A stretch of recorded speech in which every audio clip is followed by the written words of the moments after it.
The night my friends decided to turn my loneliness into a punchline, I stood outside a small cafe under flickering lights, rain soaking through my jacket, wondering how my life had narrowed down to this one humiliating moment where even hope felt like a joke, because I had been the easy target for too long, the dependable friend with a quiet job, a quiet apartment, and a quiet heart that everyone assumed could take one more laugh at its expense. And right after this opening moment, before the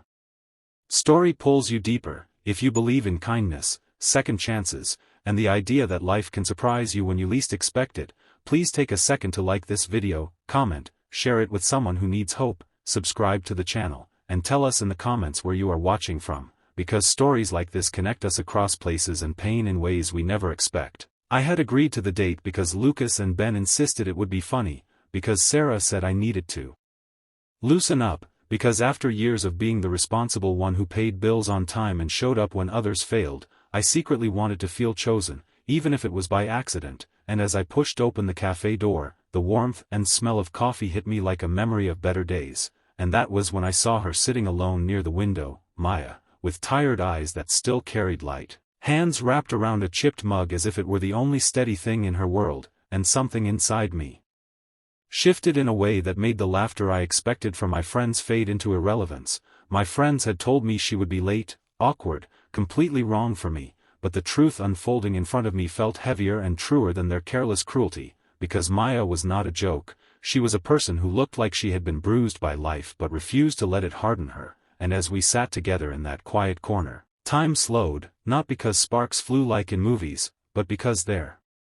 was a strange comfort in the silence, the kind that comes when two broken rhythms somehow align. I learned through shared pauses and soft confessions without spoken dialogue that she had been set up too, that she had come thinking it was a real chance after months of rebuilding herself from a loss that had taken everything familiar away, and the shame I felt then cut deeper than any laughter ever could, because I realized I had been complicit in a cruelty I did not deserve and neither did she.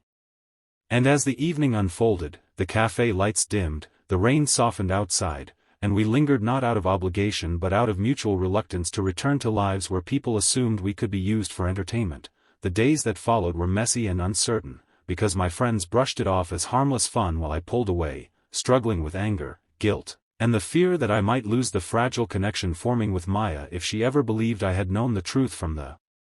start. And my life began to change, not in grand gestures but in quiet decisions, choosing to walk instead of drive so I could think, choosing to cook instead of order food so I could feel present, choosing to confront my friends and finally say that laughter at someone else's expense was not love. Maya and I met again, not because it was planned, but because fate has a way of circling back when two souls need closure or courage. And in those slow afternoons spent wandering bookstores and sitting on park benches watching the world move on without us, I saw how deeply she listened, how she noticed small things, how she believed pain did not disqualify someone from happiness, and the biggest challenge I faced was believing that myself, because years of being overlooked had taught me to expect less, to settle quietly, to accept crumbs and call them meals. There were moments when my past habits tried to sabotage everything, when I pulled back out of fear, when silence felt safer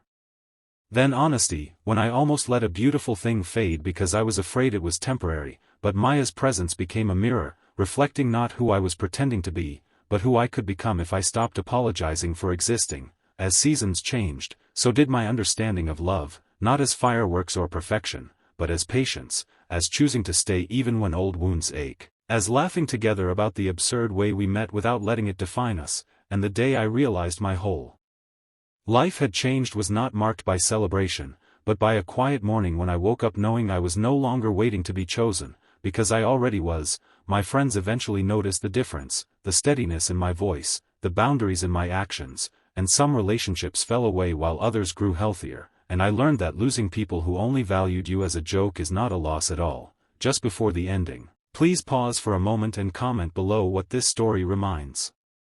you of or who it made you think about, because your words might help someone else feel less alone. And now, as this story comes to rest, I want to say that if this journey touched your heart, if it reminded you that even cruel beginnings can lead to gentle endings, please like the video, share it, subscribe, and let your engagement be a small act of kindness that keeps stories like this alive. Because sometimes all it takes to change a life is showing up to what you thought was a joke and